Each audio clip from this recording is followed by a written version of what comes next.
നമ്മുടെ ലിസ്റ്റിലുള്ള government supply ലിസ്റ്റിലുള്ള എല്ലാ മെഡിസിൻസും ഉറപ്പാക്കിയിട്ടുണ്ട്. അത് ഉണ്ടെന്നുള്ളത് എല്ലായിടത്തും ഉറപ്പാക്കിയിട്ടുണ്ട്. ഇനി ഏതെങ്കിലും മരുന്നിന് ഷോർട്ടേജ് ഒരു ആരോഗ്യ കേന്ദ്രത്തിൽ ഉണ്ടാകുമ്പോൾ, അതായത് 30% ശേഷിക്കുമ്പോൾ തന്നെ അറിയിക്കണം.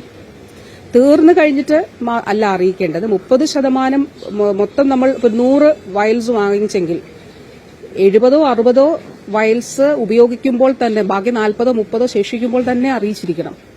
അത് ഇമ്മീഡിയറ്റ് ആയിട്ട് അവിടെ ട്രാൻസ്ഫർ ചെയ്യുന്നതാണ്. അപ്പം നമുക്ക് വെയർ ഹൌസുകളിലും അതോടൊപ്പം തന്നെ മറ്റ് സ്റ്റോറേജ് സംവിധാനങ്ങളിലെല്ലാം തന്നെ മരുന്നുകൾ ആവശ്യത്തിനുണ്ട്.